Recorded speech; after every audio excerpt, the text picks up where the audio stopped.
Today's reading is the story of the crucifixion, which I've chosen to read from Mark's Gospel. They brought Jesus to the place called Golgotha, which means the place of the skull, and they crucified him. It was 9 a.m. when they crucified him. The written notice of the charge against him read, "The King of the Jews." They crucified 2 rebels with him, one on his right and one on his left, and those who passed by hurled insults at him, shaking their heads and saying, "So, you are going to destroy the temple and build it in 3 days? Come down from the cross and save yourself." In the same way, the chief priests and the teachers of the law mocked him among themselves. "He saved others," they said, "but he can't even save himself. Let this Messiah, this King of Israel, come down now from the cross, that we may see and believe." And those who were crucified with him also heaped insults on him. At noon, darkness came over the whole land until 3 in the afternoon. And at 3 in the afternoon, Jesus cried out in a loud voice, "Eloi, Eloi, lama sabachthani," which means, my God, why have you forsaken me?" When some of those standing near heard this, they said, "Listen, he's calling Elijah."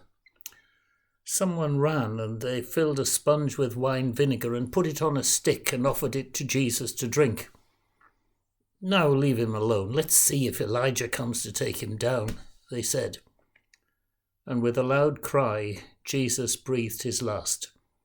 The curtain of the temple was torn in 2 from top to bottom. And when the centurion who stood there in front of Jesus saw how he died, he said, "Surely this man was the Son of God." Some women were watching from a distance. Among them were Mary Magdalene, Mary the mother of James, the younger, and of Joseph, and Salome. In Galilee, these women had followed him and cared for his needs. Many other women who'd come up with him to Jerusalem were also there. So now we come to, I guess, the central event of Holy Week, the crucifixion. Just as the previous questions have highlighted issues that we struggle with in everyday life, I think the same is true here, even though the experience might seem a long way from the experience of most of us. I think there are 2 things that we need to remind ourselves of, which I think can divert us from understanding the real impact of this story. The first one is this, that we're lucky in a sense because we know the final outcome. So we can never see and understand this event in the same way as it must have impacted the first disciples. I think the fact that we know that the resurrection is coming can sometimes underplay the actual trauma of this day. And then, of course, there's the simple fact that Jesus was not us, and we're not Jesus. But as John the Baptist said, Jesus is, quotes, "the Son of God suffering for the sins of the whole world." And so we can sometimes also distance ourselves from the story for that reason, thinking, well, this was unique. It has nothing fundamental to do with us in terms of impacting the way we live on a daily basis. And of course, when you think about it, the reality was actually rather different. The reality was tough for Jesus, and it does indeed connect with our own lives in some unexpected ways. There's always been a tendency, as people have thought about this event, to focus on the physical aspects of suffering. Maybe this diverts us from really getting to grips with what was going on here and how it might connect with our own life experience. Think of all those medieval artists who portrayed Jesus as skin and bones on the cross, suffering in ways that most of us can only not even begin to imagine, but which actually in their context spoke deeply and profoundly to people who were struggling with the effects of plague back in the Middle Ages. And then when you look more recently, many of the movies that have been made surrounding the life and story of Jesus, again, have focused on suffering and portraying it in sometimes quite horrendous ways. But the actual text, as we read it, the story, the narrative in the New Testament, points in a different kind of direction. And the direction is that Jesus is mentioning words, he's reminding people of words, he's reflecting on the words from Psalm 22. Words that would have been familiar to many people because it was part of the liturgy of temple worship.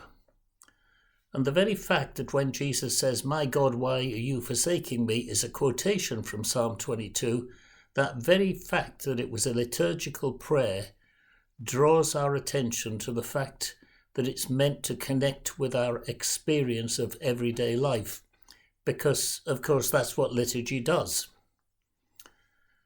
Among some Christians, there's been a lot of debate recently about the meaning of the cross, how that compares and connects with the application of metaphors like sacrifice, divine punishment, and all sorts of other things that have interested theologians down over the centuries.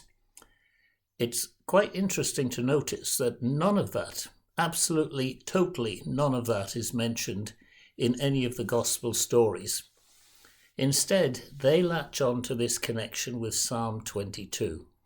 Not only in the question that Jesus asks, "My God, why have you forsaken me?" but also in the very language in which the crucifixion is described. There are many phrases in here. If we were to sit with the text in front of us, the text of Mark's Gospel, the text of Psalm 22, we would see there are many places in which not only the question that Jesus asks, but in the very language that Mark uses to describe the crucifixion, there are many identical phrases drawn from Psalm 22. It's almost as if they were saying, what's happening here is the final answer to what was going on in that psalm. Now, when you dig not particularly deep, when you just look back to Psalm 22, the worshippers there faced up to one of life's big conundrums. It's asking a question that many people still ask. If faithfulness to God leads to personal prospering, then why do good people suffer? This isn't the experience of someone special. It's the experience of all of us. It's an ordinary person speaking. And the gospel writers seem to be saying that on the cross, Jesus shared in that experience. And because of that, as the writer to the Hebrews says a bit later on, because of that, Jesus not only empathizes with human suffering in a way that goes deeper than just, yes, I know how you feel. Jesus not only empathizes with human suffering, but points the way beyond it. Of course, if you know your Psalms, you'll know there's one key difference here, because the sufferer in the Psalms eventually escapes from it. That person eventually doesn't die, but Jesus does, which actually invites us to look at the cross through the spectacles of Easter Day. For the gospel story does take us further into a place that could never have been imagined by the psalm singers of ancient Israel. Takes us into a place where we're assured that ultimate salvation isn't deliverance from death, but it's deliverance through death.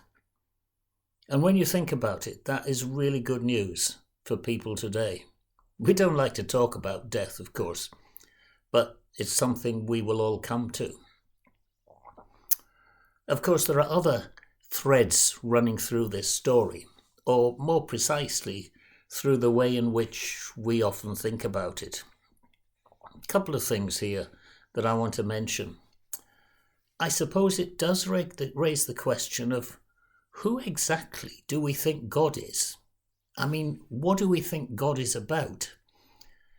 Now, the view of the philosophers, which I think many of us buy into without thinking about it, or without thinking about the wider implications, the so-called view of the philosophers, which is that, well, God, whatever we mean by that, and whoever we think of by that, God is this all-powerful, all-knowing, and all God's outcomes are what we might regard as successful.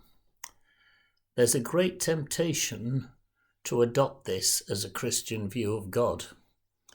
The Crusades, I guess, and much empire building, and much of what's going on in the world today depends on that, or draws on that image of God. But of course, this isn't the picture of God that's painted by Jesus. And it's Jesus' picture of God that should be definitive for us as Christians. So when people ask, in the face of personal disaster, suffering, global disasters, when they ask that question, where is God? The answer actually is that God is on the cross. God is suffering alongside those who are hurting. God isn't this celestial magician who waves a wand to make everything all right. Indeed, we don't know what it would look like for everything to be all right. Who said the world should have no challenges in it? That's another question for another day. But God in Jesus suffers with us. That would actually be a very shallow message if it was the end of the story, which of course is why the Easter message isn't complete on Good Friday, but on Resurrection Day, 3 days later. And then the other thing that struck me and strikes me about this passage that I read from Mark's Gospel is the mention of Mary. March the 25th is 9 months to Christmas, the Feast of the Annunciation, and it always falls somewhere in the period of Lent or Easter, the time when Mary was visited by the angel who announced Jesus' birth. You might think that's a very funny connection to make, but it strikes me that the mention of Mary and the mention of the angel and the mention of God being behind her entire life experience actually says something very profound here in connecting the two. There's mention in the story of various Marys at the cross. Must have been a very common name, I guess. One of them specifically, in John's version, John's account of the crucifixion, John specifically says was Jesus' mother. And of course, Mark's Gospel mentions the same person. Mary that knew more than most of us, when you think about it, about personal crisis and suffering. One of the worst experiences in life surely must be to see one of your own adult children suffer and die. And what can we learn from Mary's presence here in this story? Well, the one thing that characterizes her throughout the New Testament is that she's depicted as a person who is absolutely steeped in prayer.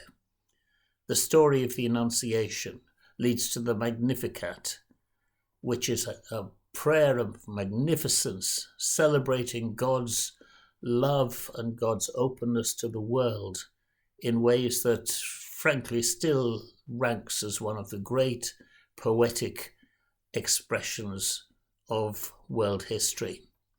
And then right through, at least as interestingly, to the early chapters of the book of Acts, we find in the early story of the earliest Christians, post-crucifixion, pre-resurrection, is that they gather for prayer, and Mary is one of the leaders. Which, I wonder, does that take us back to Psalm 22, where we started, emphasizing the importance of trusting God? Because Mary knew how to trust God even in bizarre circumstances. Mary had discovered that God is trustworthy, and she knew that because, like her son, she'd been invited to be bold and to step through the suffering to discover new life. Sometimes we need to have that holy boldness to step through and beyond the suffering. It's a tough question. How do we do that? And the answer coming to us in the crucifixion story through the route of Psalm 22 is quite simply, we do that by taking risks that are deeply rooted in prayer and deeply rooted in the love of God. So there might be many questions outstanding from Good Friday. No doubt we shall never ever get to the bottom of what it all means and the possible implications of Jesus suffering for us, with us, alongside us, on our behalf. There are so many dimensions, so many deep rabbit holes we could go down in to try and explain that. Maybe we just need to accept that whatever it is the assurance that God is with us, which of course was the promise given by the angel, that Jesus would be indeed Emmanuel, the one who says God is with us in ways that take us well beyond our wildest imaginings. So on this Good Friday, let's remind ourselves that we are not alone. Our sufferings, our challenges, the suffering of the world, the suffering of others who we shall never meet, who live distant from us, but nevertheless with whom we are connected in this multi-layered world in which we live. But God is here. God is here precisely in the suffering of ordinary people. So let's pray today that we might have a fresh understanding of what that means, what the challenge is as we seek to relate to our faith and to other people, to love God and love our neighbour as we love ourselves. A lot to think about, a very lot to think about. And I don't know the answers. Maybe I don't even know the right questions. But we can be sure that because of the cross, God understands our suffering, our insecurities, our challenges. God bless you on this Good Friday.